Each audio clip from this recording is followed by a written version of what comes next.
Single dad took a homeless beggar home. The next morning, she was the world's richest woman. What could make a homeless beggar turn out to be the world's richest woman? And what happens when a single father discovers who the stranger he welcomed home really is? Hello, everyone, and welcome back. Before we begin, subscribe to the channel and turn on notifications so you never miss another story about kindness, dignity, and unexpected second chances. Thank you for spending your time with us and for continuing to support these stories. It truly means more than you know. And tell us in the comments. Would you open your home to a homeless stranger if they desperately needed shelter for the night?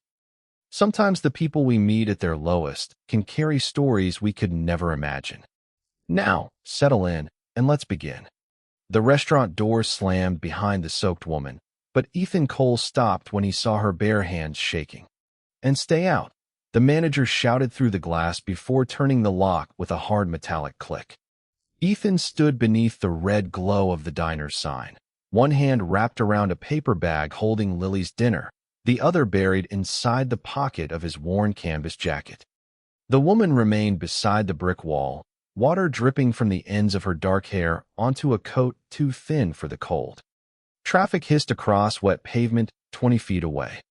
Through the glass came the smell of grilled onions and coffee, warm enough to make the sidewalk feel even colder. Ethan looked toward his aging pickup, then back at her. "You have somewhere to go?" She rubbed her palms together. "I'll manage." "That wasn't what I asked." Her eyes lifted to his. For half a second, something in them seemed strangely steady, almost commanding, before she lowered them again. "No." Ethan glanced at the paper bag. 2 chicken sandwiches. One for him, one for his 8-year-old daughter. He pulled out his sandwich and held it toward her. "Take it." She stared at the wrapper. "I don't want charity." "Good. I'm not offering charity. I'm offering dinner."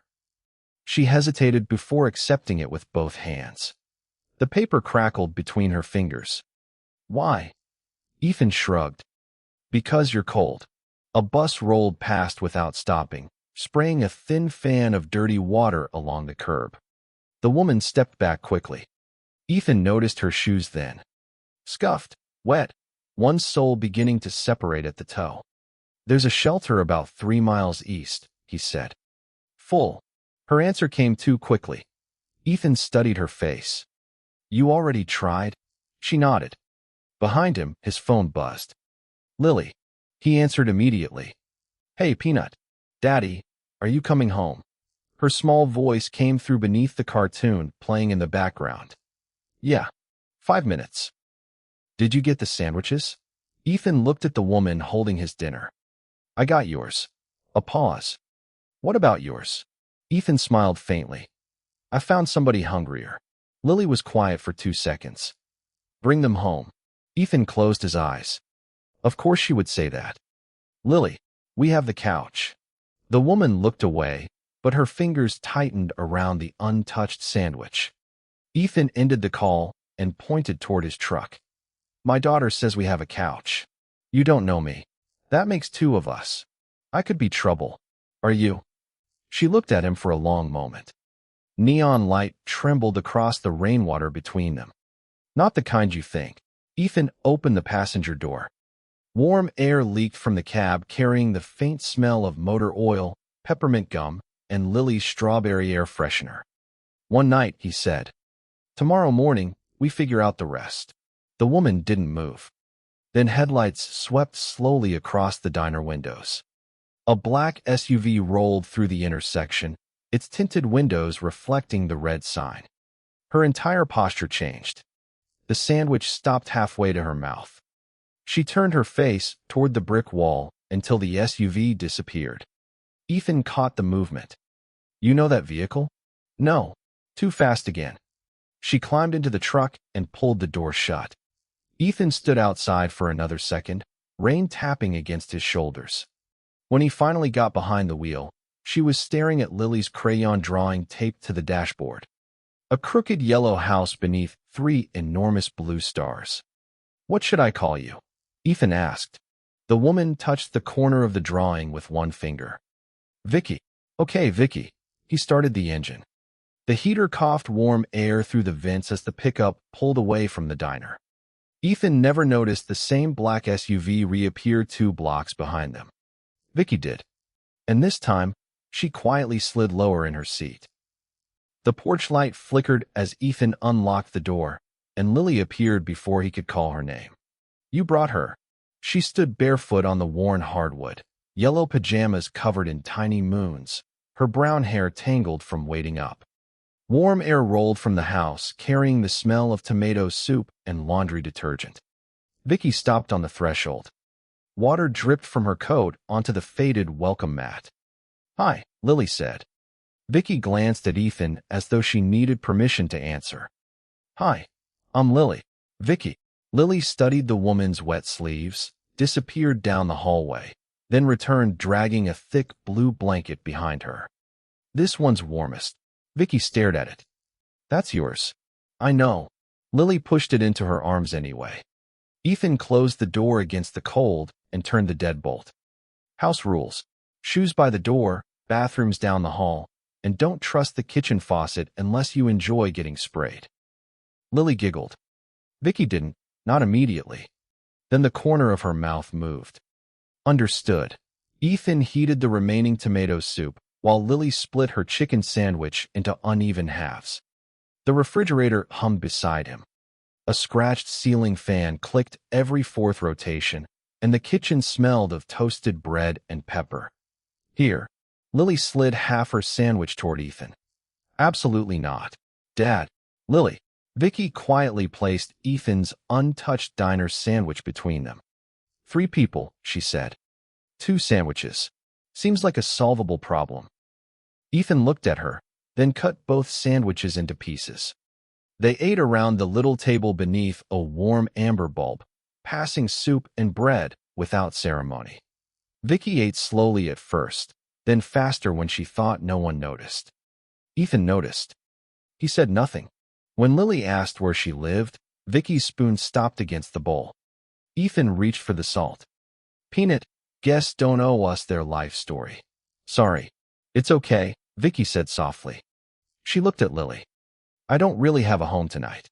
Lily considered that, then pointed toward the living room. "Now you have our couch." The room went quiet except for the furnace clicking inside the wall. Vicky lowered her eyes to the steam rising from her bowl. After dinner, Ethan found her gathering the dishes. "You don't have to do that." "Neither did you." She turned on the faucet. A burst of water sprayed across her sleeve. Lily burst into laughter from the doorway. Ethan handed Vicky a dish towel, trying not to grin. "I warned you." For the first time that night, Vicky laughed too, a small sound almost swallowed by the running water. 10 minutes later, Ethan came back from setting up the couch and found her on her knees beside the kitchen sink. "What happened?" "Loose coupling." She pointed beneath the cabinet. Water was dripping steadily from a plastic connection into a mixing bowl she had positioned underneath. Ethan crouched beside her and reached for his toolbox. The cabinet smelled of damp wood and lemon cleaner. Cold water touched his knuckles as he tightened the fitting. Vicky held the flashlight without being asked, keeping the beam exactly where he needed it. "You've done this before?" Ethan asked. "I've watched people fix things. Most people watch the problem. I prefer watching the person solving it." Their eyes met briefly in the cramped space. Ethan finished the repair and leaned back. "There. Saved us maybe $80. That matters. $80 always matters." Vicky looked toward the refrigerator, where overdue bills were held beneath a magnet shaped like a sunflower. She didn't ask about them. Ethan didn't explain. Later, Lily tucked the blue blanket around Vicky on the couch and placed a stuffed rabbit beside her. "He helps with bad nights." Vicky ran her thumb over one frayed ear. "Does he?" "Every time." Ethan stood in the hallway, arms folded. "Bed, Peanut." Lily hugged him and disappeared into her room. The house settled into its familiar nighttime sounds. Pipes ticking, furnace breathing, rain tapping softly against the windows. Ethan placed a clean towel and an old sweatshirt on the chair beside Vicky. "Bathroom's yours. Door locks from inside." She looked up. You really trust a stranger in your house? Ethan switched off the overhead light, leaving only the lamp beside the couch. I trust that you needed somewhere warm tonight. He started toward the hallway. Ethan. He turned. Vicky was clutching Lily's blanket beneath her chin. If I'm gone before she wakes up, tell her I said thank you. Ethan's hand remained on the hallway wall. Tell her yourself. Vicky looked toward the rain, dark window, then back at the little house that had given her food, warmth, and a place to sleep without demanding anything in return. She slowly removed her wet shoes and set them beside the couch. All right, she whispered. I'll stay until morning. At 2:13 a.m. Ethan found Vicky sitting at his kitchen table with his battered laptop open and 3 overdue bills beside it. The screen cast a pale blue glow across her face while the refrigerator hummed behind her, and the room still carried the faint smell of tomato soup and dish soap. Ethan stopped in the doorway. Couldn't sleep? Vicky closed one of the bills. Your furnace company charges you a ridiculous service fee. That's one way to introduce yourself to somebody's finances. She immediately pulled her hands back. You're right. I'm sorry. Ethan crossed the cold hardwood in his socks and reached for the laptop. Before he could close it, he noticed the spreadsheet on the screen. Vicky had reorganized the numbers from his small heating, repair side jobs, fuel, parts, labor, unpaid invoices. You made this. Your totals were mixed together. I used that spreadsheet to figure out whether Lily gets cereal or I get gasoline. Then you should know you're undercharging. Ethan paused. Excuse me? Vicky turned the laptop toward him. Her finger moved across the columns with practiced precision. You charge $48 an hour. Your actual labor cost after fuel, tools, insurance, and unpaid travel time is closer to 63. Ethan stared at the screen. You figured that out in 20 minutes? 17. A floorboard creaked down the hall. Both looked toward Lily's room, but the house became quiet again. Ethan lowered his voice. What kind of homeless woman calculates operating margins at 2 in the morning? Vicky's fingers went still against the keyboard. The kind who used to have a job. Doing what? Business. That covers a lot. It's all I can give you tonight. Ethan watched her for a moment, then pulled out the chair opposite her. Fine. He reached into his toolbox on the counter, took out a pencil, and slid it across the table. Show me where I'm losing money. Vicky looked at him as if she had expected another question entirely. Then she picked up the pencil. For the next half hour, she worked through Ethan's invoices while he corrected the practical details she couldn't know. That customer paid cash. Then recorded. Mrs. Donnelly gets a discount. Why? She's 76, and her husband died. Vicky looked up. That isn't a business reason. Nope. You're keeping the discount. Yep. Something almost like a smile touched her mouth. Then label it properly. As what? Grace. Ethan gave a quiet laugh. The pencil scratched across paper. The heater kicked on with a dull metallic thump, pushing dry warmth through the vents. At 2:51, Ethan closed the laptop. Enough accounting. Vicky leaned back. You could make this work, you know. What? Your own company. He glanced at the stack of bills held together by a chipped coffee mug. With what money? Money isn't always the first requirement. That sounds like something rich people say. The words landed differently than he intended. Vicky's eyes shifted toward the dark window. Ethan noticed, but this time he didn't chase the silence. He stood, filled a glass from the faucet, and set it beside her. Whatever you were before tonight, you don't owe me proof. Why not? Because I didn't bring home a resume. I brought home a person who needed a couch. Vicky wrapped both hands around the glass. The refrigerator motor clicked off, leaving the kitchen suddenly still. Ethan, there's something you should know. He waited. Her mouth opened, then closed when a pair of headlights swept across the ceiling. A vehicle moved slowly past the house. Vicky rose so quickly the chair legs scraped the floor. Ethan stepped toward the window, but she caught his wrist. Her grip was firm. Don't. He looked at her hand, then at her face. Vicky, who are you? She released him. For several seconds, Only rain ticked against the glass. Then she folded the spreadsheet, placed it beside his bills, and made a decision. "If I'm still here when the sun comes up," she said quietly, "I'll tell you exactly who you brought into this house." The black SUV stopped directly across from Ethan's house, and Vicky killed the kitchen light before he could reach the curtain. Darkness swallowed the room except for the blue digits on the microwave clock. 3:07 a.m. Rain whispered against the windows, while outside, the SUV's engine idled with a low mechanical hum. Ethan felt Vicky's fingers release his wrist. "Stay here," he said. "Ethan, don't." He crossed the living room anyway, stepping around Lily's backpack and the stuffed rabbit left beside the couch. Cold air leaked around the window frame. He lifted one corner of the curtain. The SUV sat beneath a street lamp 30 yards away, black paint shining under the amber light, windows too dark to see through. "Maybe they're waiting for somebody. They're waiting for me." Ethan turned. Vicky stood barefoot on the hardwood, Lily's blue blanket wrapped around her shoulders. "Who?" She didn't answer. Headlights suddenly flared through the window. The SUV rolled forward. Vicky backed away until her shoulder touched the wall. Ethan watched the vehicle crawl past his driveway, then disappear around the corner. "You told me you didn't know that vehicle." "I lied." Her voice barely carried over the furnace. Ethan's jaw tightened. "Are you running from the police?" "No." "Did you hurt somebody?" "No." "Is Lily in danger because you're here?" Vicky looked toward the hallway where Lily slept. "I don't know." That answer changed everything. Ethan immediately moved.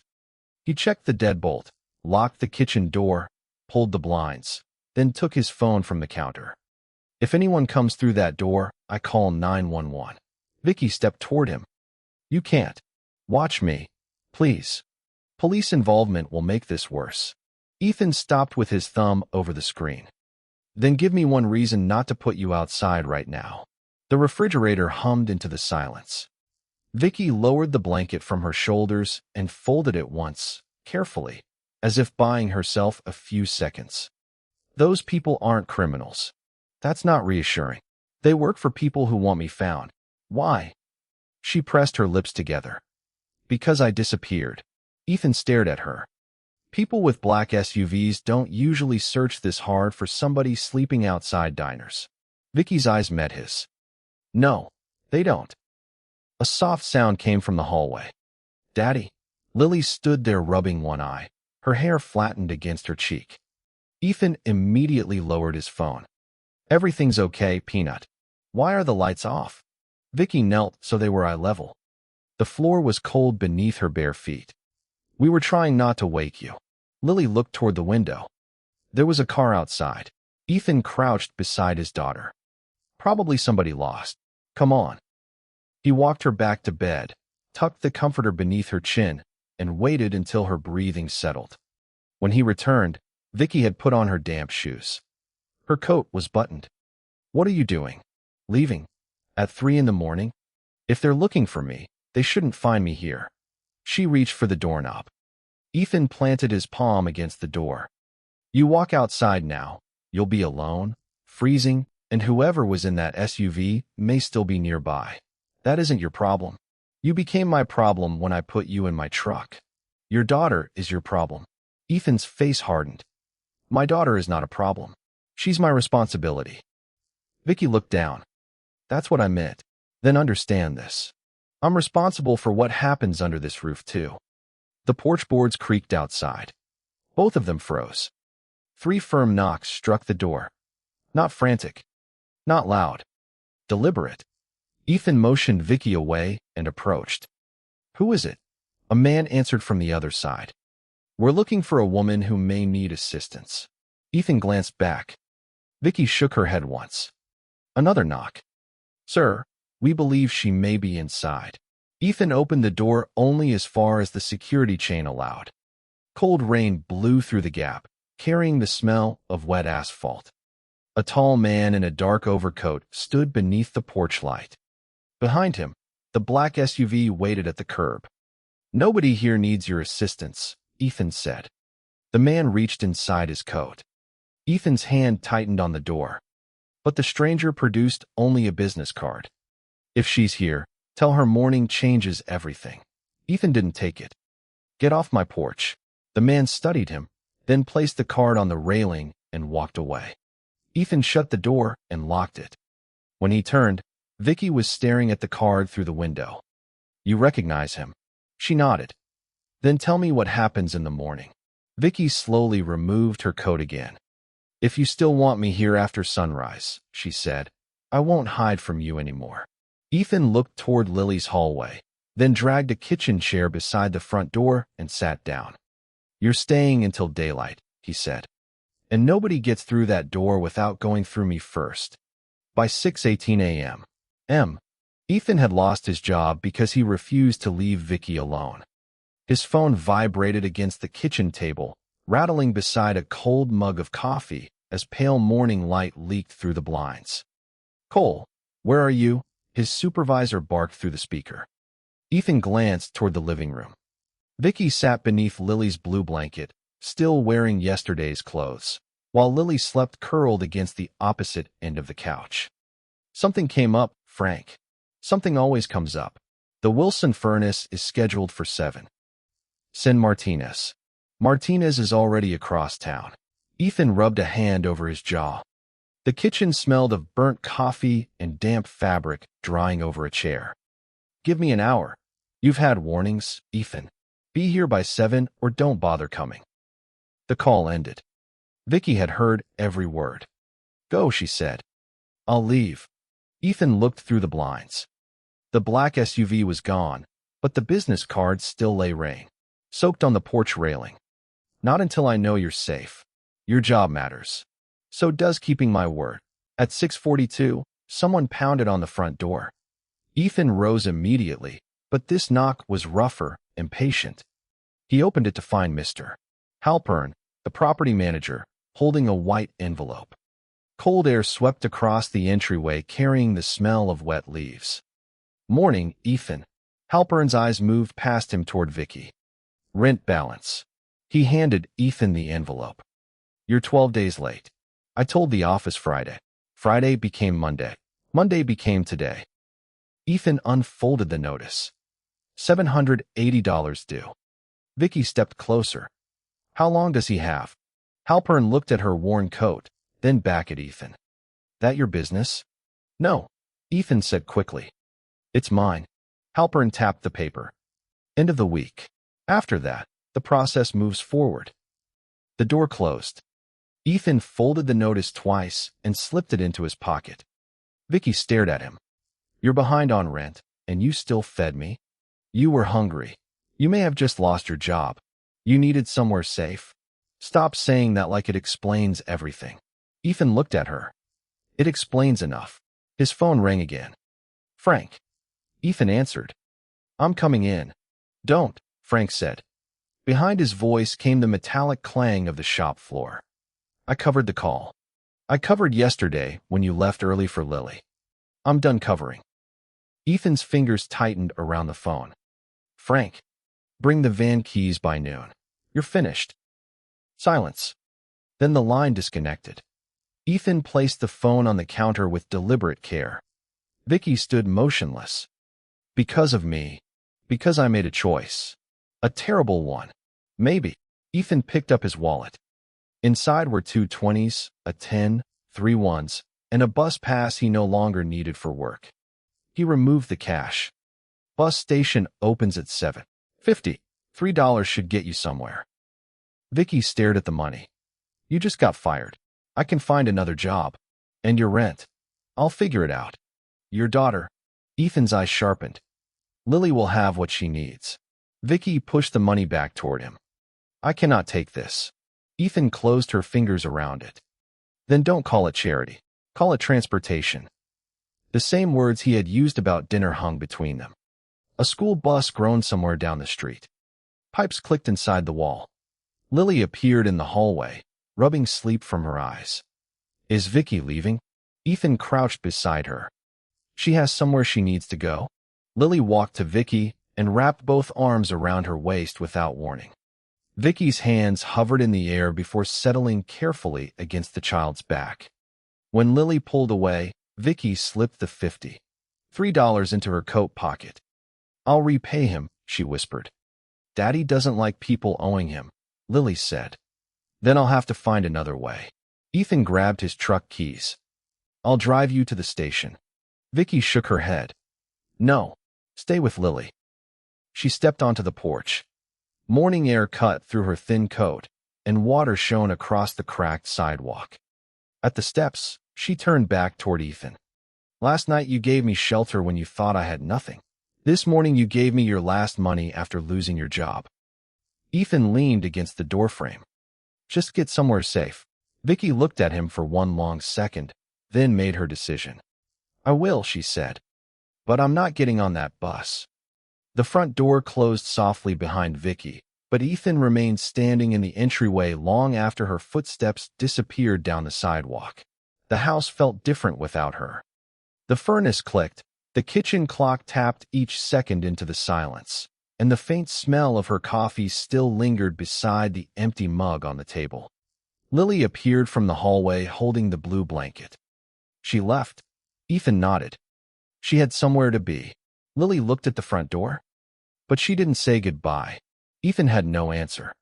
By noon, Ethan sat in the passenger seat of his old pickup, staring at the empty space where his work tools used to be.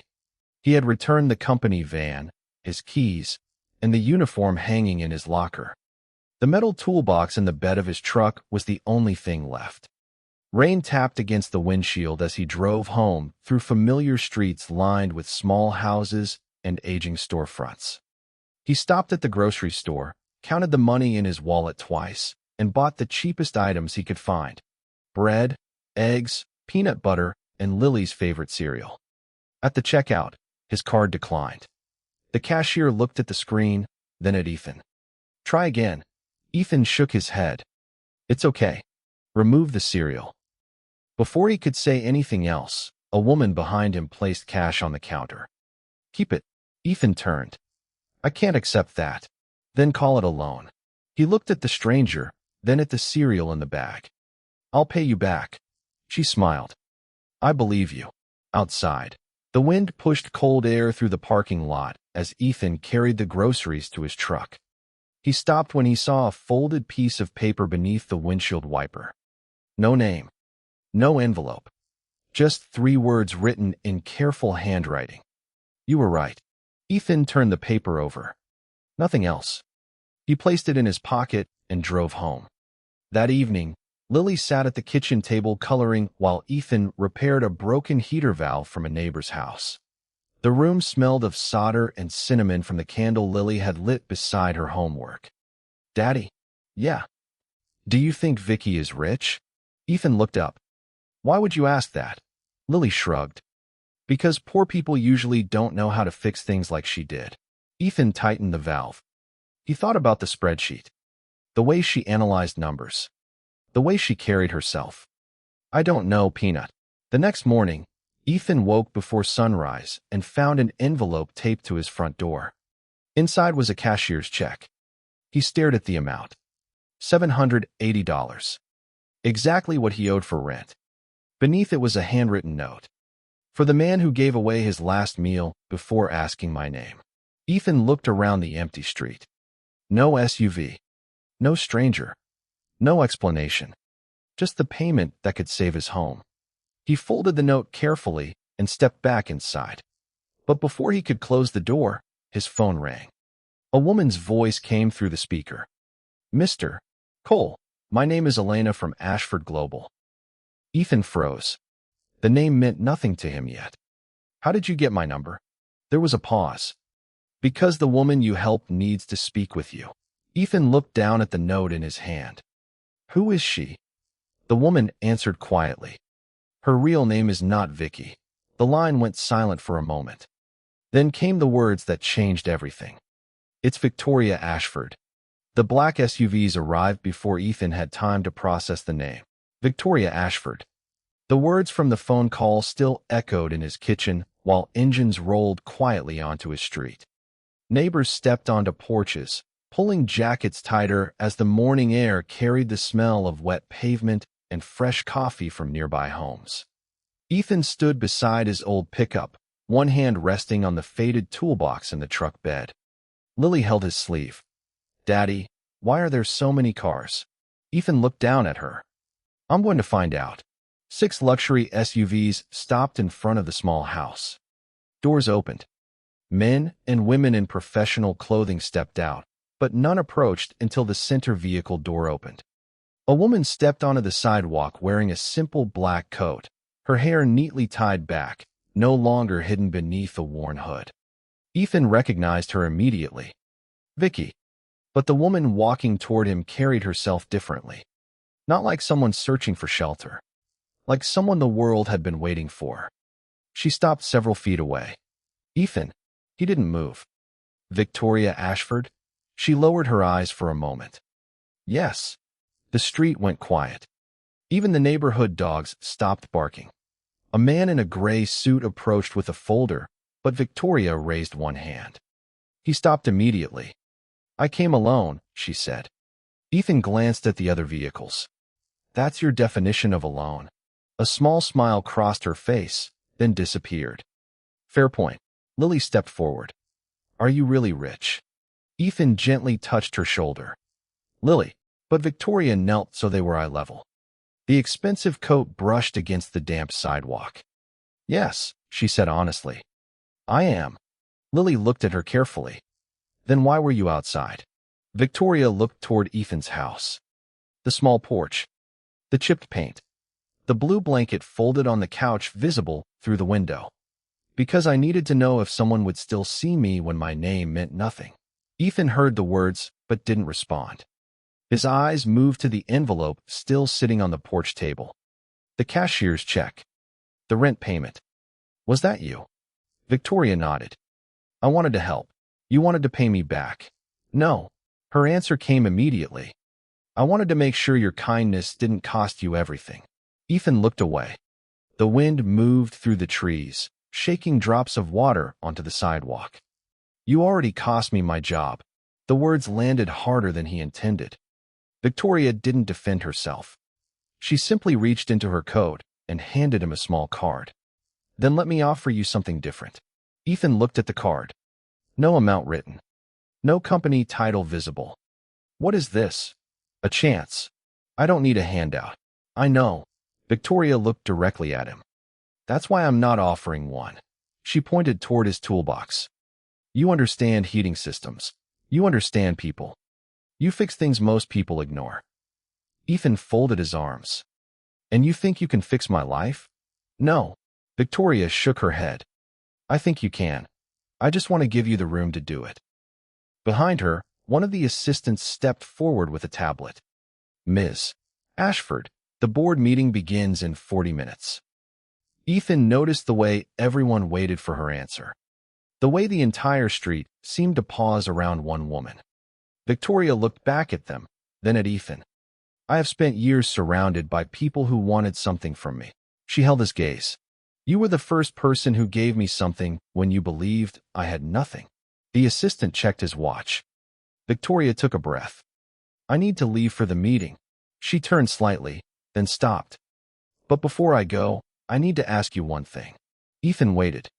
Victoria looked at the small house, the child beside him, and the man who had opened his door on the coldest night of her year.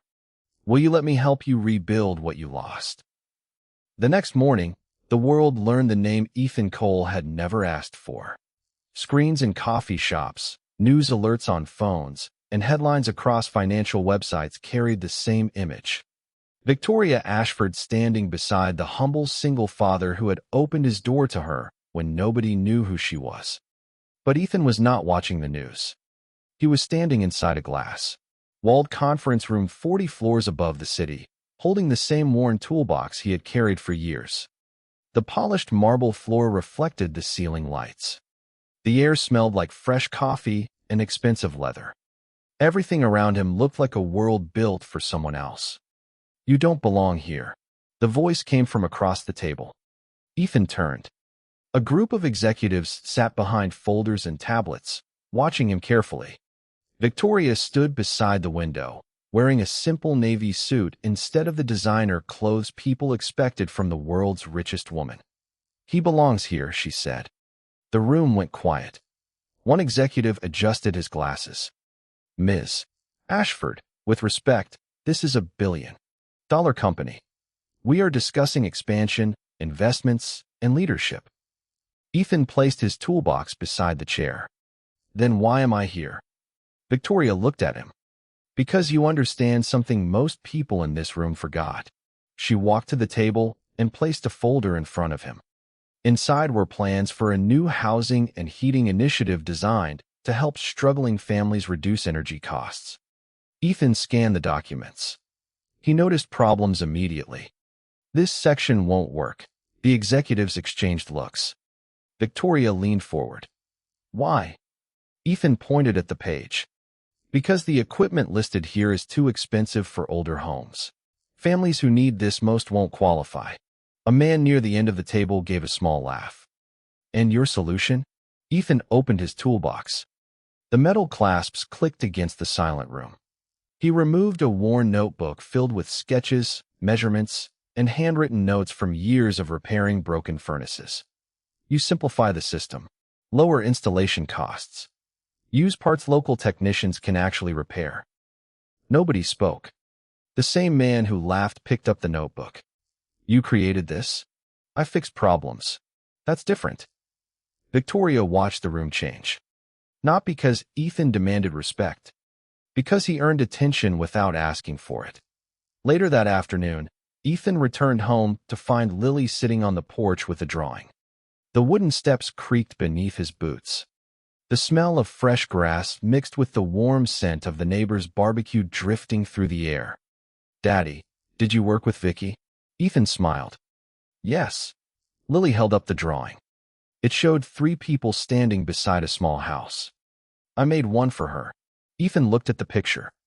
"I think she'll like it." A black sedan stopped near the curb. Victoria stepped out alone. No assistants. No cameras. Just the woman who had slept on their couch days earlier. She walked toward the porch holding a small envelope. Ethan stood. "What is that?" She handed it to him. "Something I should have told you before today." Ethan opened it slowly. Inside was not money. Not a contract. It was a document with his name at the top. Victoria looked toward Lily, then back at him. "I didn't come to repay your kindness." The evening light faded across the street as Ethan read the first line. "I came to offer you a place beside me." 6 months later, the small house on Maple Street looked different, but it still felt the same. The old porch had fresh wooden boards. The cracked windows had been replaced. The faded walls carried a new coat of paint. But inside, the kitchen table remained the same one Ethan had repaired with a piece of scrap wood years earlier. Morning sunlight poured through the window, warming the surface where Lily finished her homework and Victoria drank coffee from a simple white mug. No cameras. No assistants. No business meetings. Just 3 people sharing breakfast. Ethan placed a plate of pancakes in the center of the table. "You know, the world's richest woman probably has better chefs than me." Victoria smiled. "The world's richest woman doesn't make pancakes with extra chocolate chips because an 8-year-old requested them." Lily raised her hand proudly. "It's an important recipe." Ethan laughed quietly. Outside, a truck engine started. Across town, Ethan Coal Heating Solutions opened its doors for the first time. The sign was simple. No luxury branding. No giant promises. Just a name and a promise. Honest repairs for honest families. The business grew because Ethan treated every customer the same way he had treated Victoria that first night. He saw people before problems. Victoria helped with resources, but Ethan built the company with his own hands. He hired local technicians, trained young workers, and created affordable heating programs for families who once had to choose between warmth and groceries. One afternoon, Ethan stood inside a renovated community center, watching a family receive their first repaired furnace at no cost. The room smelled of fresh paint and warm wood. Children ran across the polished floor while sunlight reflected off the new windows. A reporter approached Victoria. People want to know why you gave so much support to a man you barely knew. Victoria looked across the room at Ethan, who was showing a teenager how to properly check a heating system. Because he helped me when I had nothing to offer him. The reporter smiled. But you were never really poor. Victoria looked down at her hands. That's the point. Later that evening, Ethan and Victoria walked back to the old house. The street was quiet. Porch lights glowed along the sidewalks, and the smell of rain mixed with fresh cut grass filled the air. Ethan stopped at the front steps. You know, when I opened that door for you, I thought I was just helping someone survive one night. Victoria looked at the small porch where she had once stood with a broken coat and nowhere to go. And I thought I was looking for a place to hide. Lily opened the door holding the blue blanket. Movie night. Ethan smiled. Important meeting? Very important, Lily said. We have popcorn. Victoria laughed and followed them inside. On the wall near the kitchen hung a framed picture of the three of them standing in front of the little house. Beneath it was a simple sentence Ethan had written himself. Kindness given freely always finds its way home. Years later, people would remember Victoria Ashford as the billionaire who changed industries and built an empire. But Ethan remembered her differently. He remembered the woman sitting alone in the rain, the stranger who needed a door opened, and the night he discovered that the greatest fortunes in life are not measured by what someone owns, but by the grace they show when no one is watching.